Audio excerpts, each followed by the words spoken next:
ప్రసవం కోసం ఆసుపత్రికి చేరిన గర్భిణులెందరికో చివరి నిమిషంలో సిజేరియన్ శస్త్రచికిత్స తప్పనిసరి అంటూ వైద్యులు చెప్పడంతో కుటుంబ సభ్యులు అయోమయానికి లోనవుతున్నారు.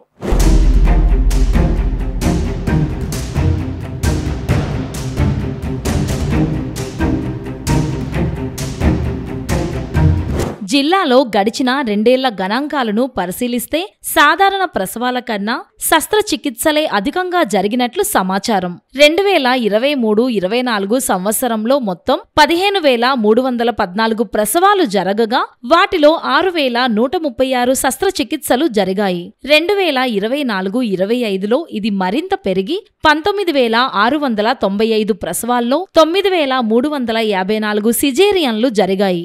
ఇప్పటి వరకు 2025-26లో ఏప్రిల్-జూన్ మధ్య 3,995 ప్రసవాల్లో 1,878 శస్త్రచికిత్సలు జరగడం గమనార్హం.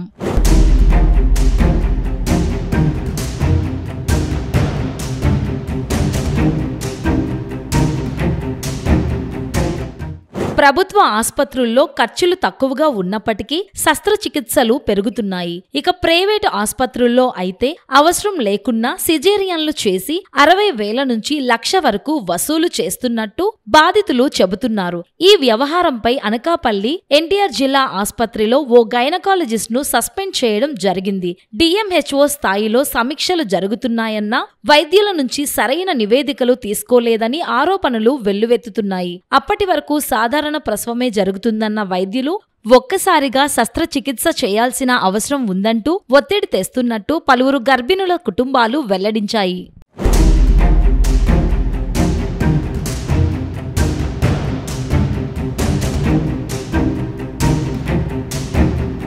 తల్లి బిడ్డ ఆరోగ్యాన్ని దృష్టిలో పెట్టుకుని సిజేరియన్ అవసరం ఉన్నప్పుడు మాత్రమే వైద్యులు ఆ నిర్ణయం తీసుకోవాలని నిపుణులు సూచిస్తున్నారు. శస్త్రచికిత్సలు వాణిజ్యోద్దేశంగా మారుతున్న ఈ పరిస్థితికి గట్టి చర్యలు అవసరమని ప్రజలు కోరుతున్నారు.